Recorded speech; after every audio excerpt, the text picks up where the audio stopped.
Well, it's Martian time once again to get together for a PGN Par 4. I'm Matt Gajtka with Zac Weiss, talking forward topics from the golf world. And Zac, how could we start any other way but with discussing the man that's taken up so much oxygen and so much of the airwaves over the past, I don't know, 12, 16, 18 months, Mr. Bryson DeChambeau. He wins at Bay Hill. I was wondering why you were adjusting your camera there. Now I understand. He makes himself a meme. Yet again, he thrills the limited spectators in attendance at the Arnold Palmer Invitational. And oh, yeah, he wins for the eighth time on the PGA Tour and for the third time in his new body, if you will, the third win for new Bryson, bulked up Bryson.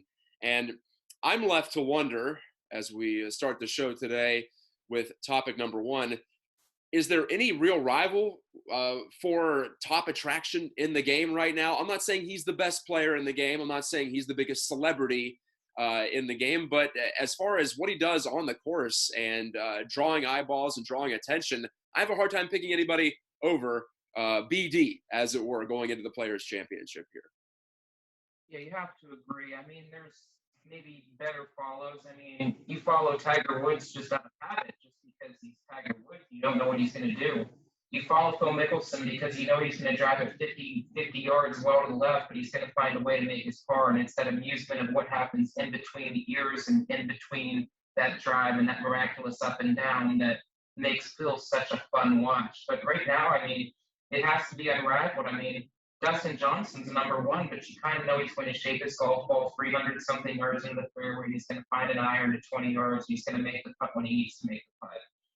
Brooks Koepka kind of has been a more fun watch of late, but same kind of thing. I mean, you've had so many young guns that have now grown up and have kind of faded a little bit. Ricky Fowler's coming to mind among those guys. He was kind of exciting to watch too, right? He was that young guy that had that exciting look and had that exciting flair to his game, but that's faded too. But I mean, DeChambeau hasn't faded, and I mean, already you're starting to see counters. I mean, the Players' Championship is coming up with out of bounds lines that you just didn't see out of nowhere, but you see Bryson DeChambeau using that as sight lines, and it makes for a very interesting point because already you have DeChambeau that's finally starting to have fun and let loose. You kind of saw him on the range spray a couple of shots just to see his follow through or do it in between the legs, and it seems like he's finally loose and he's finally enjoying being Bryson DeChambeau again. I think that whole first year, a lot of it was pressure because he put a lot of it on himself and really tired himself out. And early returns this year, it seems like he's having more fun.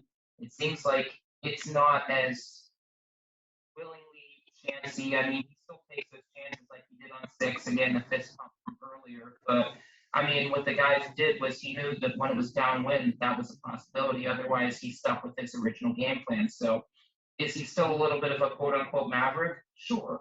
But in some senses, I mean, it's a little bit more controlled, and I think he has a better understanding. He doesn't have to go for the gusto all the time, and he can still have a smart game plan. Now, the big thing was when he first had this transformation, a lot of it was when the pandemic came back in, it was on courses that maybe he wasn't able to take as many chances on. And Sawgrass is a layout that might suit that same structure where he might have some troubles trying to get in his own head and willingly take those risks, but also find successes within his golf game and find advantages. So what that will do will make him an interesting follow. But right now, I mean, there may not be a more interesting follow on inside or outside the ropes, or even from a radio television perspective, just because you don't know what the guy's thinking on any given shot. I mean, the guy's improved his putting too. I mean, we talk about the drives and everything else, but there were a couple really clutch saves and a couple of big putts that kept that round going on Sunday, and really those should be celebrated just as much, if not more, than what happened on 6 over the weekend. And as much flair as DeChambeau has, he's able to find success in his golf game because he knows his limits. He's still not just dedicated to the driving. He hasn't made himself essentially John Daly. He's made himself a guy that's improved a little bit with the irons, improved as a decision maker, improved as a decision maker with the lights on and with the pressure on, and he's making putts when he needs to and beyond, and he's getting bonuses, and he's getting stuff out of his rounds. So, I mean, credit to him. He put himself in a good spot in the first round. He didn't fade away in the weekend like a couple of the guys we'll talk about later did, and that makes him exciting. I mean, you don't know what to expect, but it seems like par for him is a different score than par is for other guys right now. That version of Bryson that we saw at Bay Hill is very close to the version we saw at Winged Foot when he won the U.S. Open, where he had things calibrated as far as the driver was concerned. Maybe didn't have his A game even at Winged Foot, but he was scrambled very well, got out of the rough. You know that he's extraordinary at creating enough loft out of the rough in order to stop the ball on the greens, even when conditions are firm and fast, like they were, especially on Sunday at Arnie's place. And the putting, yeah, his putting, since he got that all locked in with the sick design putter and the arm lock look that he has, it's very mechanical, but it works. He knows exactly how far he's going to take it back and how far he's going to follow through for each length of putt. So it's a very scientific approach, befitting of the man, but it's worked very well. And you're right, the putting was just as good as the driving, if not better at times. So that's why I get a little frustrated when I see people say, oh, it's drive for show, putt for dough. Well, no, he's doing both right now. And he's gaining a lot of an advantage, a big advantage off the tee, just as much as he is on the green. So it's a two-pronged thing. It's at the start of the hole and it's at the finish of the hole. And there you have it. That's why he has been so dynamic. That's why he's been in contention. And I think you made a good point about him seemingly enjoying himself. It appears his health is back together. I think he just overworked himself last year and had to take a bit of a pause. It's hard because golf has no real off season, and he's the type of guy who's always curious and always pushing. But he stepped back from the golf course for a few weeks, and now the momentum is building up here as we enter the unofficial start of the major season with what some may consider the fifth major at the Players' Championship. Zach, speaking of that, at Sawgrass this week, technically Rory McIlroy is still your defending champion. Hideki Matsuyama may beg to differ. He may look back on last year's suspended tournament after one round and say what could have been. But Rory is still the guy holding the trophy right now. And he had a very interesting press conference prior to the Players. You tipped me off to this earlier this week, and I wanted to bring it up. He was talking about how his misses right now are different from what he usually does. Typically, he has a hard time overcooking it, hitting a hook to the left, getting caught under the ball, under the plane, if you will. Now he's starting to miss to the right. He's hitting some flares off to the opposite side of the golf course. He is having a hard time figuring out which way it's going to miss. A one-way miss you can manage, but a two-way miss you can't. And Rory in general hasn't been able to put together 4 rounds in a while here. But the same could be said of Jordan Spieth. He's got a two-way miss going off the tee. He still finds ways to get it done, whether it be through the approach or around the green. Spieth and McIlroy, two guys certainly still at the top when you talk about Q rating in the sport of golf. But as far as performance goes, they're just a step or two off, Zach, and they've been in contention. They've been there. So I'm not saying they're off the planet like Jordan was for almost a couple of years. Both seem to be close. Both guys move the needle in the sport of golf. But who do you think is closer? Who do you think is more on the verge? I would tend to lean more toward Rory just because he's been more consistent and he hasn't had the dramatic ups and downs in his game like Jordan Spieth has. But Spieth has been in the lead through 54 holes recently. He's been in the top 5. He's been a little bit closer, at least in terms of just raw strokes, to the guy who wins. So if you're picking form, maybe it's Jordan, but I still feel long-term, I tend to lean more toward that. And I feel like Rory is just more consistently there with all aspects of his game.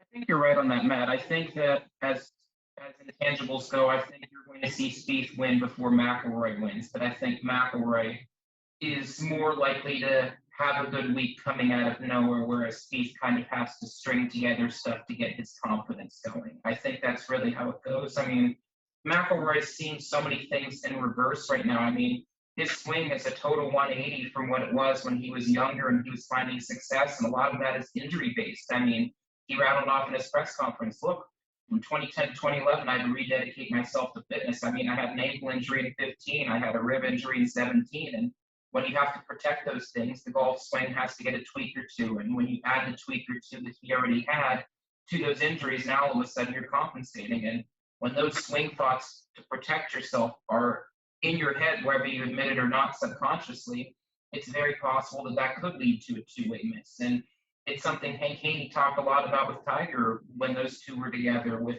the two-way miss and how Tiger was finding ways to get a two-way miss, whereas one way, like you said, is it's fine, it's correctable. At least you know to expect it to go there. But when you have two-way miss, that's where the real problems come in. But with Spieth, I think Justin Thomas, one of his closest friends, said it best. He has that walk again. Subconsciously, the biggest thing is he has that walk again. And you might not mess the fact that he believes in his game again. Yes, he shot a 75 on Sunday, but that was probably his best Sunday. I think it was somewhere in the 70s, right? He had, whatever the case was, he had his best Sunday round with not the greatest score, but he goes, you know what? I have that belief in myself again, and maybe the score didn't show it, but I feel like I scored well. And if that's what it's going to take for Spieth to turn that Sunday round around mentality-wise, the biggest bugaboo was the weekend for him. And it seems like Saturdays are where he's going. And Saturday was a tough one for him because he had that fantastic start, and then Justin Rose withdrew from the round. And so many golfers react differently to how they golf their ball when their playing partner leaves. And you have to go with the speed, the mental aspect of, okay, it's on me at all times. This gallery, which they had galleries, are following me and me only. And when do I go? Do I develop a rhythm? Do I just play ready golf? Do I kind of pace myself?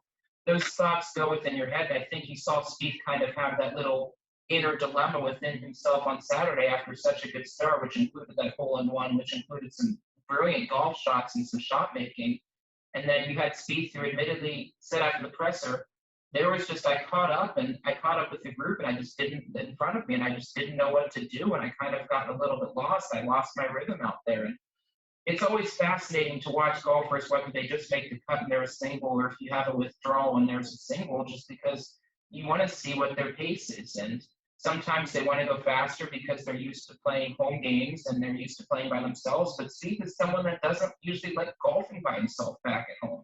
He usually likes having somebody with him and making the rounds a little bit more recreational and not all serious. He can still get his work in, but he can have some fun along the way. And it's the social aspect of golf that a lot of golfers don't really look at. They kind of look at it as a business trip, as a moneymaker. And Spieth, it looks at it as a moneymaker. He'd be crazy not to, but he likes having fun as well. I mean, let's face it, he's been in a slump mentally for so many years, and I'm sure sometimes golf just wasn't fun for him. And for him to get back and to see these results, regardless of how Sunday's gone, it's very encouraging. I think that you could see Spieth contend at a place like Augusta. I mean, you still might have a specialized course that it might take for him, and I think that McIlroy is a guy that you had a guy like McIlroy on Thursday where he was leading, and you said, okay, well, this is a foregone conclusion. Rory McIlroy is going to be lifting up, and he's going to get the fist bumps and the handshakes, and Arnold Palmer's going to be thumbs upping him from up in heaven. And just he lost his strokes gained. His biggest issue has been his iron play, and he openly admitted it. He's 99th or something in PGA Tour and strokes gained approaching the green with his irons, and it's clear that his irons are holding him back. I mean, Spieth, I think the biggest thing is the driver right now and just finding that success and just being more decisive. I think he's becoming more decisive with his irons and his shots, and I think that the relationship he has with his caddy, Michael Greller, is one of the strongest on the tour, where if Spieth is unsure, he can trust Greller to make a call for him. And with Rory McIlroy, he's got his best friend on the bag right now. And, I mean, that's a far cry from when he started his career with J.P. Fitzgerald, who was really a steady calming force. And he was on the bag recently when Matthew Wolff won his first PGA Tour title. So Fitzgerald was a steady force, and McIlroy was asked, hey, with all these inconsistencies, do you think it's time maybe for a different voice in your camp? Because a lot of times when things don't go well, the golfers don't want to blame themselves. They try to blame someone else, and there's voices within their head, within their camps, that either they want to change or listen to and make a change. And McIlroy said, look, I mean, I've had this camp for so long. Ultimately, it's on me. And a lot of golfers, that shows a lot of sign of maturity too. McIlroy is one of those rare guys that will take the blame for his lack of success. And I would say this weekend was a lack of success because of what Thursday showed. And what Thursday showed was against a very promising field, one of the best fields that they're going to see all year in a non-major. He just came up short. He just didn't perform when it mattered and didn't make enough shots when it mattered. And other guys, including DeChambeau, that leaped ahead of him, did. And ultimately, how that's going to translate for the two of them, we don't know. But I mean, the chance for both of them to have a very successful year is still very much there, and both have definitely shown their flashes. If there is one argument for Spieth in this, who's going to win next, Spieth or McIlroy, it's that he's found a way to get by while still maintaining his strength, which is around the green, which is finding a way to get the ball in the hole. That's always been what Jordan Spieth is all about when he's winning. McIlroy, though, his biggest advantage traditionally over the years has been his driving, and his driving is off right now. So one guy still has his strength in Jordan, another guy in Rory has it come and go. So I always like to bet on the guy who has the strength going the best. Jordan's found a way to compete and contend over the past several weeks while driving it terribly. We saw it on the West Coast swing. I think it was pretty much personified and exemplified last week when he makes the hole-in-one on Saturday on number 2, and then a couple of holes later drives it right into the middle of the pond. So he's costing himself huge off the tee, and even there he made par, even after he put the ball in the water off the tee. So if there is one side of it, if there is one argument just in the micro the last few weeks, it's that Jordan still does have those hands around the green. He can be magical. He can be like an alchemist out there, making a potential bogey or double into a par or better. All right, let's talk topic 3. Another guy who's been known to do that over the years, Phil Mickelson. Finally didn't win in a Champions Tour start recently, but clearly he has been dynamite on the senior circuit so far in his brief appearances there. He's been right at the top of the leaderboard, and he's won a couple of times. But at the same time, you know that Phil still has ambition, still harbors dreams of not just winning on the PGA Tour, but winning another major at least. And, you know, when the U.S. Open comes around, we can talk about that too, the only one he doesn't have. At the same time, though, Zach, he's now out of the world top 100. Take that for what it's worth. It doesn't mean he can't win. It doesn't mean anything intrinsically about his game outside of the fact that he's just fallen behind. And at least in terms of the formula of the official world golf ranking, that means he has triple digits next to his name for the first time since he was an amateur. I don't even know if the world golf ranking was around back when he first came on tour. It was close, at least. My question to you, though, is do you think that Phil should just focus in on the Champions Tour, try to be a stud over there and sell tickets and bring people to the golf course? Or do you think that he's better served by still pushing it on the PGA Tour? Maybe that is what helps him keep his edge as he's trying to compete with the younger guys out there. I mean, you mentioned from the beginning, take it what it's worth, and stats are stats, and we know how much Matt loves his stats. And let's face facts. I mean, yes, there we go, hashtag Matt stats. But regardless of that, free source. But regardless of that, Bryson DeChambeau and Colin Morikawa were not even born when Phil Mickelson was last outside of the world's top 100. So that just shows the longevity that Phil has had, that he's, for the most part, stayed healthy. I think Phil's been worried the most about trying to get the most out of this little bit of time that he's had, and he's worked on his fitness. He's worked on everything. I mean, but sometimes leaner, thinner isn't necessarily better when it comes to performing. I mean, maybe physically and health-wise, it's probably helped him a bunch. And I mean, that secret sauce coffee or whatever energy drink that is, I mean, goodness gracious, that takes a lot of discipline, a lot more discipline than someone like myself has. But I mean, I think it comes down to, I mean, the biggest thing I would compare it to is from a baseball perspective. I'm sure you remember when TPC Sawgrass really shed a lot of weight, really made himself healthy. And what ended up happening to TPC Sawgrass was he got injured relatively quickly, and he wasn't the same pitcher. So he put the weight back on, and he became back towards his dominant self. And I mean, I don't necessarily want to say that if Phil was heavier, then he would be a more successful golfer, but I think that just the talent has just passed him. And there's just so many guys that can hit long, sexy bombs and are really good escape artists. I mean, we mentioned Spieth is one of the best escape artists on tour. Patrick Reed is one of the best chippers on tour, and they've been around for a while. And then you have these new guys that have the same technology, that have a lot more ability to hit fairways. And I think finally you see that Phil doesn't necessarily have all the shots a lot of the other guys do, whereas before he kind of had that one trump card that he would use to find success. I mean, I think that if you're PGA Tour champion, Commissioner Miller Brady, then absolutely you want Phil exclusively on the senior tour because it's money.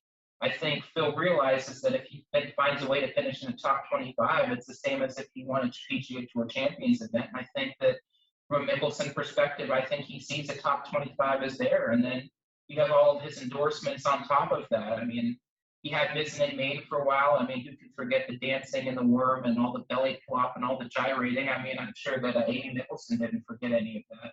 But regardless of that, I mean, here's a guy that's struggling to make cuts now. And I mean, that's not like Phil Mickelson, but I mean, let's face it, Phil's 50 something years old now, and everybody's mortal. And Tiger Woods said it best years ago that Father Time is undefeated. And could Phil Mickelson win one of these weeks and turn back the clock like Kenny Gary did in his 40s? Absolutely, he could. He very much has the potential. But even 1 or 2 years ago, when he was finding ways to stay atop the leaderboard, it was mostly for 2, maybe 3 rounds. And then on that Sunday, he just ran out of gas. And it's totally understandable. I mean, you have a 50-year-old guy that's battling guys in their 20s, guys in their 30s that are in their prime and succeeding. And in sport, that's common. And I mean, it's very uncommon in a sporting world that you have a guy in your 40s that's golfing his golf ball better than guys in his 20s. And now that the golfer that's in his 40s is a golfer in his 50s, I mean, in a sense, this has to be expected. I mean,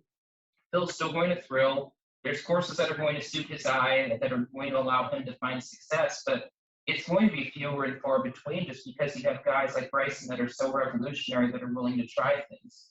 You have guys that are just horses for courses, and then you have guys like Phil that might only contend on these golf courses that other guys that have maybe more refined games do. And I'm not saying Phil's not refined, but when you have a guy that's hitting 4 out of 13 fairways versus a guy that's in the fairway that might be 20 yards shorter, I mean, it comes down to just talent and want to. And Phil definitely has talent and desire, but there's guys that have more golf shots when they're in the fairway that can shape things better than when they're 5 yards away from a palm tree and trying to make a high cut or a low fade that Phil Mickelson had to do. So, I mean, I think that Phil has the potential to win maybe a golf event a year, but that's really dependent right now. And I mean, Phil still moves the needle, but in terms of wins, I just don't see many more, if any more, wins. And it's not his fault by any means. I think he's trying to do anything he can to keep that competitive advantage. But there's just a time where it's like, look, these guys are better than me. I mean,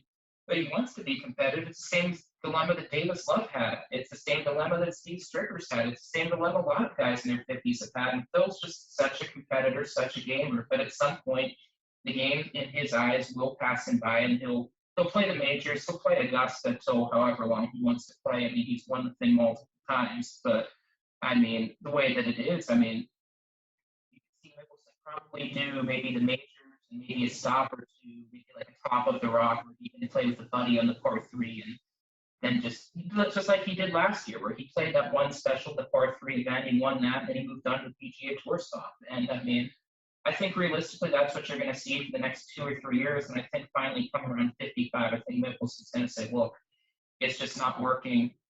I'm just going to take my chances, be that Bernhard Langer on the Champions Tour, be that ambassador, get some eyes. This is what my new passion is. I can set my own schedule. I can relax more. I can be more of a father, be more of a family man, and still find success and still get plenty of competitive enjoyment out of playing golf. And I think 55 is going to be that tipping point, but there's only one person that knows that answer, and that's Phil. And right now, I would say that things are not working, but I mean, he's having fun, he's enjoying himself, and he's still very much enjoying being one of the guys. And for him right now, if that's all that matters, then you know what? Here's to him. Good for him.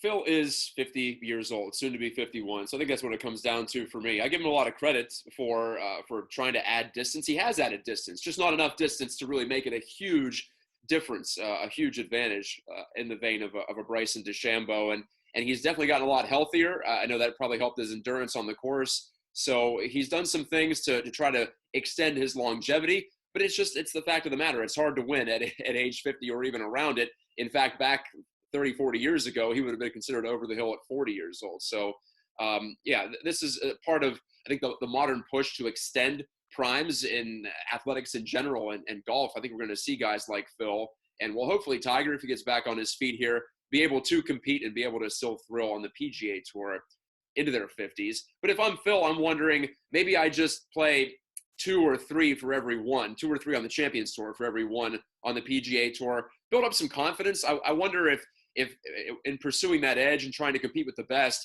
he may also be ruining his confidence, or at least tamping it down where a guy like him, I think, has to be freewheeling and has to be a cowboy out there a little bit. So I think if he gets a few more wins, or at least contends a few more times on the senior circuit, then he can come back and perhaps carry some of that good feeling over to the events with the best fields in the world. And like you said, some of the majors, the Masters, maybe even give him the best chance to compete right now, just because of how that golf course sets up. All right, final topic. Zach, apparel in the golf world is always in the news. It's always a big part Here of we go. it being a participatory sport. Yeah, you're sporting your Nike hat, so that may be tipping your hand. But we saw How much is it, though? there you go. We saw recently golfers on the PGA Tour at the concession, the WGC event, honoring Tiger Woods with red shirts and black pants and black hats. Not everyone was able to do it. Not everyone was able to get it delivered to them, and their sponsors, of course, being included is very important with all that. You can't break a contract. But I think that also brought to mind for a lot of us, would you be a Nike guy? Would you be an Adidas guy? Would you be an Under Armour? We've seen them come on recently. There's Ping, there's Titleist. There are so many options when it comes to decking yourself out to go play a round of golf. I've always felt like I'm a Nike guy because I came up in the Tiger Woods era. Also David Duval, don't factor him out, because I always admired his style on the course too, back then in the late 90s and the early 2000s. It was Tiger and Double D as the two big ambassadors for Nike back when they were first getting into the golf clothing game and trying to up their level of awareness. So are you a Nike guy because you're wearing the hat right there, or what brand would you pursue if you had your druthers? First of all, I consider myself the expert on this because I probably have around 200 golf polos, and That's insane. I essentially had a college basketball season where I have not repeated golf polos the entire season. Wow. And I thought I had a lot. I thought I was the Mr. Golf Polo guy for work attire. I only have, I think, 30 in there. I rotate them out. I get tired of them after a while. I've already, this does not answer the question at all, but I've already decided that if I ever win a Powerball or a Mega Millions, that I'm going to dedicate a room just to my golf polos. It'll be like Mr. Rogers' closet, where it's just, okay, here's my polo for the day. Okay, here's my polo for the day. I guess I'll do my AA pitch and go, hi, I'm Zach, and I have a polo problem. So we'll start there. I think for me, it's almost like it's been different phases. I think that I started kind of Nike just because, like you, I think that Nike is kind of the classic. It's the known quantity. It's the traditional. I think from there, I kind of shifted more towards Under Armour. I think Under Armour has a little bit of a line where it was considered maybe a little bit more aggressive at the time, but it's more casual, professional. I would say it's almost like for golf attire, it's more business casual, where it's kind of, it pushes it a little bit, but not much. I think Adidas from there, which was the next phase for me, was a little bit more radical, a little bit more pushing the envelope a little bit with its designs. But I think that those designs have become kind of like Nike, a little bit on the repetitive side, where you're going to get a good design. It's going to be similar. You might get the same color, or it might be this, or it might have Tiger Woods on the back, or it might have Jordan Spieth's name on the back in the case of hats. I think now I kind of mix and match, but I think that because I like pushing the envelope a little bit more with my style right now, I would say that my answer is probably on Puma's side right now of things. I think Puma has a lot more designs. They have their design within their design with the volition, which is the whole America aspect. I think you get a lot of unique designs. I mean, these last 2 weeks you've had Arnold Palmer shirts with the lemonade on the stomach. You have that Puma Arnold Palmer connection, which is kind of nice. It makes the Arnold Palmer name fresh. It gives it a new vibe. And then this week you had Ricky Fowler collaborate with Kygo, who's a DJ, and they kind of collaborated on this palm tree collection in observance of the so-called fifth major with TPC Sawgrass. I think you're going to get, there's still traditional designs, but there's designs for people that kind of want to push the envelope. And there are people that don't just necessarily go with the black pants or the silver pants or the gray pants or a tan pant. They're willing to push the envelope. You get that Ricky Fowler orange. You get those little bit different colors that maybe are there, but if you want to go traditional, then that option's there too. I mean, I personally don't think there's anything wrong. I think personally my answer is mix and match, but for me, I'm comfortable in Puma. I can't necessarily explain it, and I can easily shift back, but I mean, I had scripting. I think I made myself scripting for several of the memorial tournaments I covered. I published them, not even regrettably. And I think one of the years was Nike, and then it shifted into Adidas, and then it just shifted into Puma. And then when you look at all the pictures of all of them, I mean, the Puma ones definitely stick out on the golf course, and they're just as comfortable. I mean, they still have the moisture wicking, which is big for me because you and I both have fast paces out there. We like walking fast and playing fast. Yes. So we, I think, yeah, there we go. Bryson with his approval, but I think personally for me, I would lean more in Puma realm. But I mean, you have so many companies now that just are competing. I mean, you have competitors from all over the place that just, I mean, straight down's really gone through. I mean, you have these golfers that are competing with everything. There's so many brands now that are competing for your attention that it's almost, for me, it's an attention thing. Is this going to be a design that I would wear multiple times? Is this a design that's not repetitive? Is something that I already have? And it makes it so much more different. I mean, you go on fanatics.com at the golf shop now, on their golf shop. You see so many different designs from so many companies, and it's all about what catches your eye. Are you a traditional guy that just likes that solid red swoosh or that solid navy blue? Or are you a guy that likes a stripe in their outfit? Or are you a guy that likes symbols and different colors and maybe the norm? And I don't think there's a wrong answer. I think everybody has their style, but the style is so much more diverse than ever before. And I think it's because of this competition. There's so much motivation, especially from I would say the non-Nike and Adidas and Under Armours, and maybe even Pumas now, that they have Fowler and DeChambeau and Lexi Thompson to be different and push the envelope. And competition in the apparel industry is such a good thing because ultimately the consumer wins because there's so many different designs. And really that's what makes it so much more fun. And I think this is a good topic for so many people because I'm sure they'll be either showing us their closets or saying, hey, I'm a Nike guy all the way. Tiger Woods is my guy, so on and so forth. Brooks Koepka, well, not Patrick Reed anymore, but those are my Jason Day, McIlroy. Those are my guys. And I'm going to go to war on a Sunday on a course wearing that red with the swoosh on my head, or have the swoosh on my chest. And there's no better feeling than the swoosh being on my chest, or with the Adidas, the little 3 triangle and the classic letters. I mean, everybody has their go-tos. For me, I don't necessarily have a go-to, but I would probably, if I had to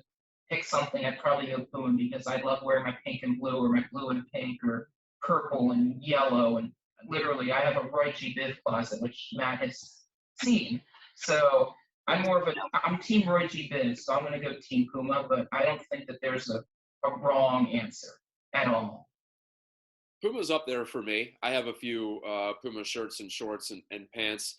Nike's number 1 though, and then I think Under Armour is probably number 2, pretty close with Puma. Maybe Puma and Under Armour tied for second. I also like bold colors.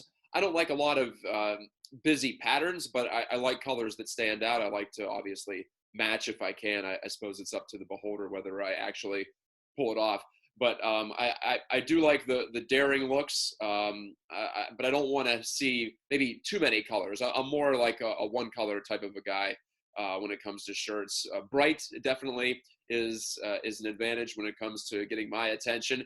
And I just I don't want to look like a traditional golfer in that sense. I want to be able to push the boundaries. So you and I definitely have something in common when it comes to that. I think that's why we like those companies that are trying to push it. Not necessarily a Titleist or a Ping or something like that, but companies that also manufacture other athletic apparel. I think that is pretty key to getting my attention. Is can you draw inspiration from other areas in the world, not just in sports, but in general in fashion too. So let us know what you think in the comments below. If you feel like that you have a thought on a particular brand that strikes your eye, that tends to fit you. And yes, fit is important too. Depends on what your body looks like as well. A lot of times it can be limited, whether you're tall or short or a little bit thicker or more of a thin man out there. It can definitely vary. That can limit your choices, at least when you're just the Joe golfer, Joe or Jane golfer like us, as opposed to someone who can get something customized all the time. So Zach, good to be back with you. This was fun. Good to renew acquaintances. We are into the springtime, I would say. The sun's out. The temperatures are in the 60s. So more and more thoughts are turning toward golf. So good time to talk about it. Sure. I think I'm putting in my 2 weeks notice for getting out on the golf course. I think that's shots across the bow. So I guess that means I got to start buying some golf balls since I lost most last year. Yep, time to rejuvenate the arsenal and get things ready to go to get back out there and, not just try to squeeze it around here and there, but make it more of a regular thing. For Zac Weiss, I'm Matt Gajtka. This is the PGN Par 4. Keep it locked on Pittsburgh Sports Live. In fact, like and subscribe so you know when our latest content pops up, not just golf, but all the sports in the Pittsburgh area. We've got hockey and the Penguins. We've got, of course, football and the Steelers with the draft coming up, and the Pirates set to open up in just a few weeks, too. So baseball, basketball with college hoops, too. It's all there. Pittsburgh Sports Live. Just search it on YouTube. Talk to you next time.